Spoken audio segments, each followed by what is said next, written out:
Secularism کا Europe میں آغاز کیسے ہوا؟ تو سیکولرزم ہماری جو ایشیا میں یا پھر مسلم کنٹریز میں پیدا نہیں ہوا۔ ہاں، مسلم کنٹریز میں تو تھوپا جا رہا ہے، یہ اوپر سے مسلط کیا جا رہا ہے سیکولرزم، جو بھی ویسٹرن تھاٹس ہیں، نیشنلزم ہو، ریشنلزم ہو، سیکولرزم ہو، جتنے بھی تھاٹس ہیں مغربی،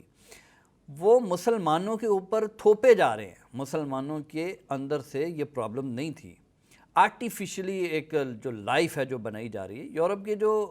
سچویشن تھی وہ نیچرل تھی، وہاں کے جو انوائرمنٹ ہے، جو ہسٹوریکل پرسپیکٹیو ہے، جیسا کہ میں اس سے پہلے واضح کر چکا، ہمارے یہاں ایسے مسائل نہیں ہیں، لیکن خواہ مخواہ مسلمانوں کے اوپر مسلط کرنے کی گزشتہ 2 صدیوں 3 صدیوں سے کوشش کی جا رہی ہے، جو کہ ابھی تک زیادہ نتیجہ خیز نہیں ہوئی، ایک حد تک کامیاب بھی ہوئے ہیں، لیکن امید یہی ہے کہ آئندہ بھی کامیاب نہیں ہوگی، کیونکہ اسلام ایک بہت بڑی ریزسٹنس ہے، اس کے سامنے ایک ریزسٹنس پاور ہے، قوت مزاحمت ہے سیکولر سوچ کے سامنے۔ یہاں حالات بالکل ڈیفرنٹ ہیں، آپ دیکھیے، ذرا اندازہ کیجیے سیکولرزم کا آغاز یورپ میں کیسے ہوا۔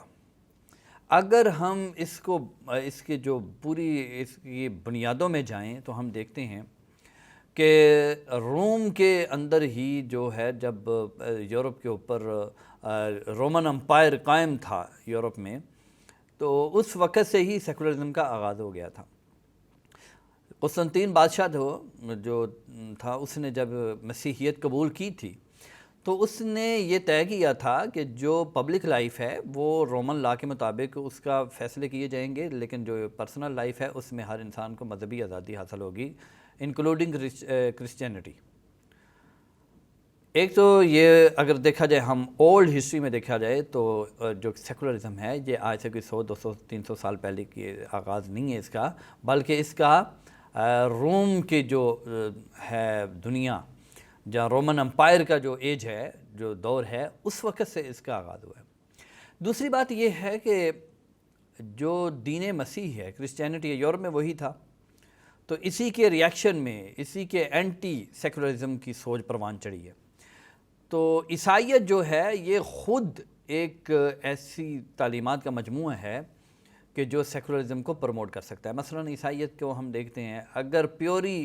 پیوریفائی اپنی شیپ میں ہو، اگر صحیح اپنی خالص شکل میں بھی ہو جائے، عیسائیت جو ہے وہ صرف اخلاقیات تک محدود ہے۔ اس میں اجتماعی زندگی کے بارے میں، اس میں سیاست کے کیا اصول ہیں، معاشرت کے کیا اصول ہیں، اس بارے میں کوئی رہنمائی موجود نہیں ہے۔ دوسری بات یہ ہے کہ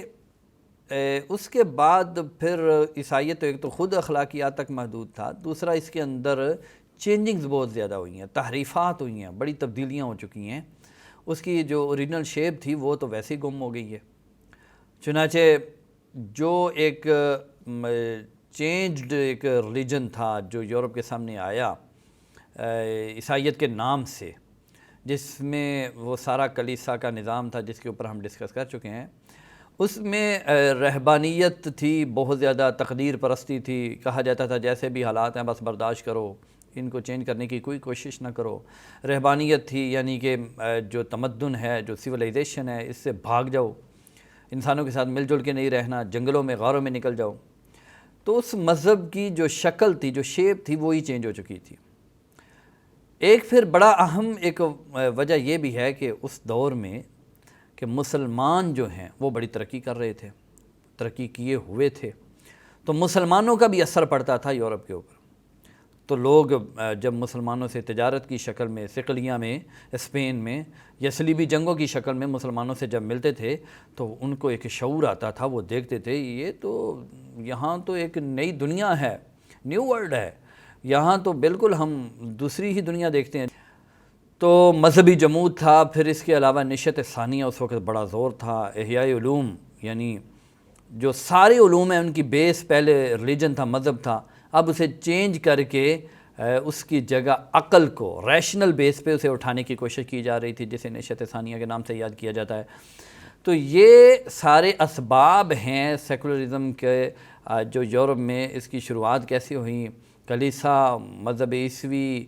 جو تھا، مذہب مسیحی جو تھا، کرسچینٹی تھی، وہ خود اخلاقیات تک محدود تھی، اس کے اندر چینجنگز بہت زیادہ ہو چکی تھی۔